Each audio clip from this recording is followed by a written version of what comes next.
I would love it one day when my job doesn't exist, because that means that organizations have changed and mental health and well-being is no longer something that we need to work on, because it happens as part of the culture and the policies and the processes and the way that we do business.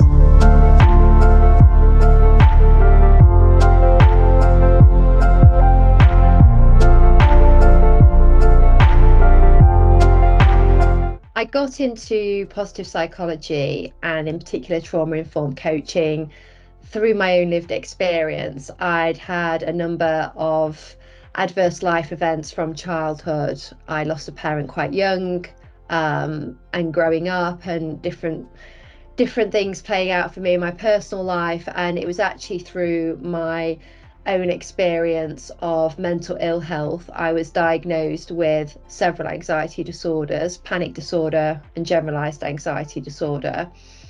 And then much later, I was diagnosed with ADHD. And I didn't cope particularly well in the early days of my recovery. And that has been a journey over the last 9 years now. And it was through wanting to learn more about the brain, wanting to learn more about mental health, but in particularly how I could support other people so they didn't have to go through what I went through, or that they could be supported themselves.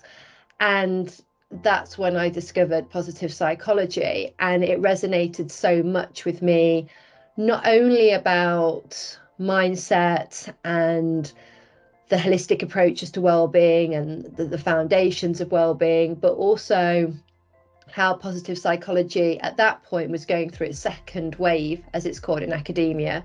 And it was very much focused about resilience, how you navigate difficult life experiences and come through the other side changed, and having grown from that experience. And then from there, once I completed my MSc, I was working in spaces as a coach where I was really going into those sessions with open eyes that these people were coming with a form of trauma, because I was coaching women who had experienced domestic abuse and violence, which was also part of my own lived experience.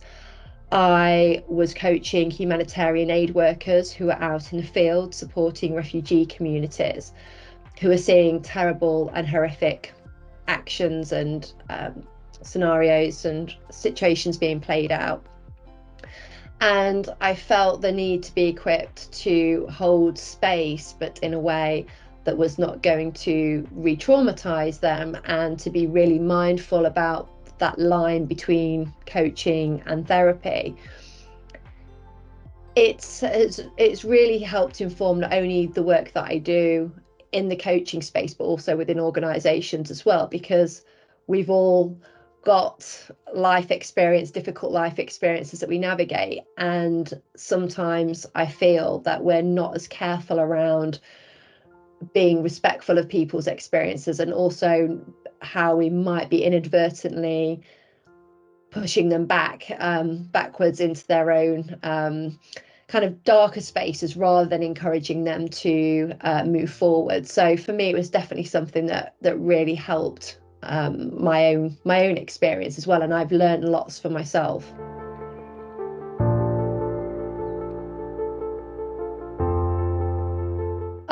I've met wellbeing practitioners who don't have the academic underpinning, and I've also met academics that haven't got the practical experience. And I think that I come from a three-pronged approach, really. And in academia, we're called pracademics for those who are practitioners, but have also got the academic qualifications and rigor behind them. I wanted to make sure that what I was teaching, whether that be in a workshop or a webinar, or talking about in a keynote, or if I was offering solutions or interventions to coaching clients, they were informed by evidence-based practice or science. So for me, it was really important to undertake my MSc, because that was very thorough, and also gave me an opportunity to dive deeper into my own area of expertise. And I don't claim to be an expert in all things mental health, because that would be impossible. I think the practical experience has allowed me to really work with fascinating and really interesting groups and populations of people. And I've worked a lot with marginalized groups as well, where coaching would not be considered an intervention for them, or would not have been offered, or it's a privilege to be able to access a talking intervention like coaching. So that, I think, has really stood me in good stead to bring so many different lenses and perspectives to, for example, a corporate organisation, when I have actually also been out in the field coaching humanitarian aid workers. And I've been working in a favela in the southern hemisphere, in Brazil, in Rio, or I've spent time working with women who are going through really difficult and traumatic experiences, where they're still having to see their perpetrator, their partner, if they have children, and I'm coaching them. So I feel that those lenses that I have give me such a different perspective, and it's not one dimensional, and it's really shaped my frame of reference, which I think is so important, because the more experiences we have, our frame of reference grows. And also, my lived experience is important, because it is what has brought me to this space. But I'm also mindful that is my own experience. But I find that when I do share that, and I write regularly about what's happening in my world or in my head, that I always receive emails, direct messages, comments, people saying that really resonated for me, that made me feel seen. Your journey's different to mine, but that feels like something that I could do.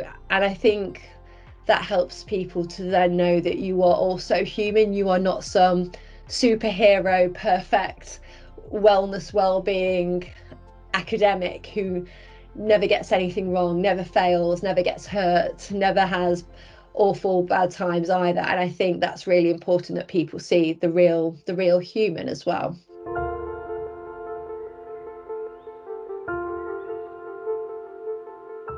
I've always been fascinated using breathwork techniques because of my panic attacks with panic disorder. And I've had panic attacks since I was 19, so several decades now. And I found them really helpful for calming myself down. And then I started using them with clients in the coaching space, particularly where I work a lot with clients who do experience forms of anxiety, but just more broadly, how we navigate everyday life and the stresses that we're constantly surrounded by, that having this amazing, powerful tool that sits within us is just there to access, and it can really, really help us. Then last year, I went and certified as a transformational breathwork leader, particularly focusing on what's called conscious connected breathing, which is where you breathe rapidly through the mouth, and it can create an emotional release in the body. And we know now so much around trauma that it can be stored and locked in parts of the body if we think of ourselves as an energetic being. And I've witnessed some incredible experiences where people have had the breath work and it's really impacted on them and their move towards healing. Breathwork's really powerful for people when they are really struggling, but they don't know how to talk about it, or they don't want to talk about it anymore. They can't find the language or the vocabulary to talk about how they're feeling. And the breath pushes that energy through the body. And since then, I've started doing different types of breathwork techniques as well. And I'm finding that clients just love that they can use this tool wherever they are. They don't need a fancy gym outfit, they don't need to pay anything for it. They can just sit there and use these techniques, whether they're standing up, lying down, And it's incredible, really, to think that we have this, but we don't tend to use it. So yeah, it's been a really powerful addition to my toolkit with working with my coaching clients.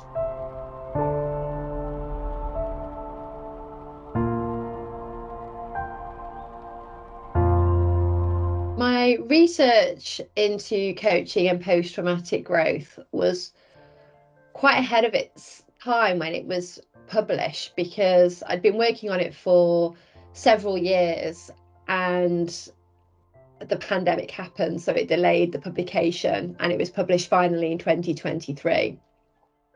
There is a real argument and the demarcation between what's coaching and what's therapy, and there is a real grey area around where those two meet. And for someone like me as a coach who is trained in mental health first aid, who's a grief first aider, who's been on lots of grief and PTSD courses led by clinical psychologists, and trauma informed coaching practice as well. I definitely probably have, I describe more broader shoulders than perhaps a different type of coach who doesn't necessarily want to have those types of conversations with their clients, and it's may feel that it's not necessary to do that. The way that I describe it is that I'm not working on someone's trauma, I'm working with it. So it's acknowledging it, knowing that it's there, but also that isn't the focus of why they come to the coaching space. The research showed that lots of coaches are working with people who've had experienced trauma in some sense of the word, and trauma is really in the eye of the beholder. We can think of bullying at work as traumatic, we can think of a car accident as traumatic, we can think of being in a war zone as traumatic. It comes in many, many different shapes and forms. And sometimes it can be really discreet and subtle. For example, like somebody who is bullying you at work, it might be very small, but eventually it will have such a huge impact on that individual. And for me, it was really powerful to see that coaches were in the coaching space, but also navigating through what is what can be quite traumatic for a client. And this is where I really think we need to have more rigor in the coaching world. There is not a regulation. There are several governing bodies when it comes to coaching, but you don't have to be licensed like you would do if you were a therapist or a counsellor. So I do think there's definitely more education and awareness for coaches to operate, because you could unintentionally at times as well be doing more harm than good to your client, and that's not going to be helpful. So yeah, it's been really helpful to recognize that post-traumatic growth, the idea of growing on the back of an adverse life experience, can really be supported by coaching. It could be part of the process, but it could also be the outcome.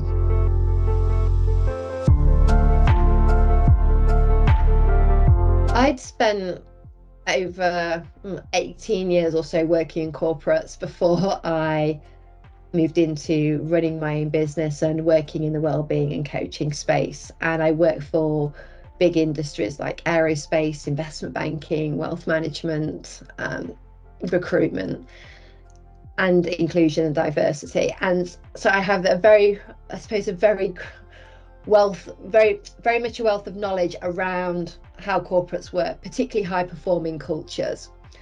This is what I think has really helped assist me to work in organizations when it comes to wellbeing, because I really appreciate the demands and pressures that's placed on leaders and managers, and also on employees as well. So that really helps for me to not stand in front of a training or a workshop and be telling people, well, you need to log off at 5 o'clock if they're in a law firm, for example, and a client's calling them at 10 o'clock at night and demands X, Y, and Z. It can be really tricky scenario to navigate, and it really comes down to company culture, which I spend a lot of time with organizations working on as well. the work that I tend to do in organizations, I see all those people as change agents, because we all have an opportunity to influence and shape the culture of where we work, even if it's in a small space and within a small team. With my coaching skills, I'm able to work in a room, I'm able to facilitate well, recognizing different needs in that room, recognizing that everybody wants to learn and navigates the learning process completely different. As somebody who's neurodivergent, I'm very mindful of asking people to sit all day for 7 hours when they're in a training, or 4 hours when I myself can't even do that. So I think there's a real gift, I believe, because the feedback I always get on my facilitator sessions is that people feel safe, they feel that they can open up, they feel that they can share or ask questions without feeling judged, or there is not always a right or wrong, which, to be fair, in the mental health and wellbeing space, there isn't. There is so much nuance and complexity. And I want everyone to feel that they are included. And when you have a group of 16 or 20 people in a workshop, that really takes your energy as a facilitator to ensure that happens and encourage people, that they don't feel also pushed. But I'm also the same as a coach. I also challenge and respectfully challenge, and also feel that people can, where they can edge into their stretch zone, so they don't always sit in their comfort, but they can do that in a way that feels safe for them.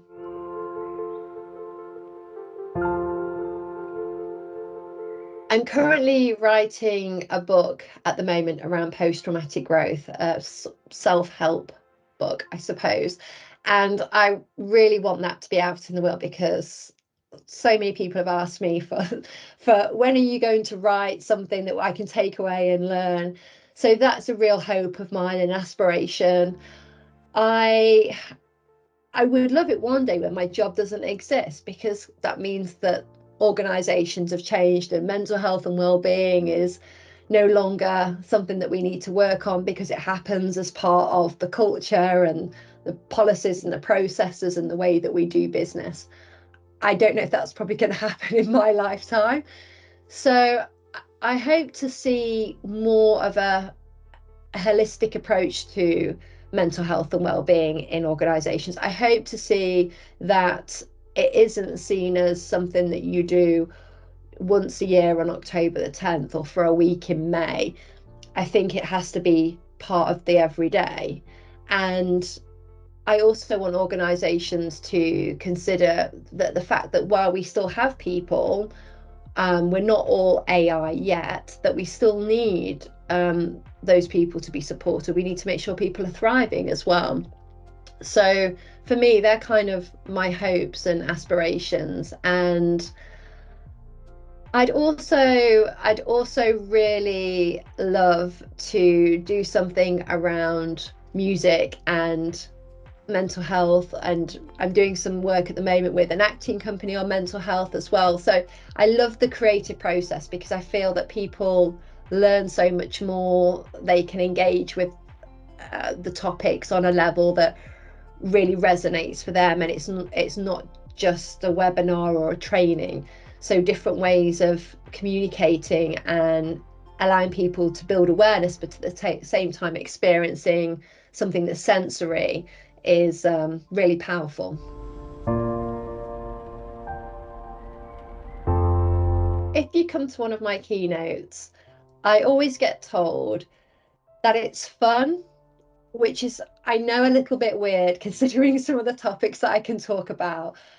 And I always think there is something about the light and the dark. I have done a Funny Women stand-up comedy course, but I promise you I will keep my gags to a minimum.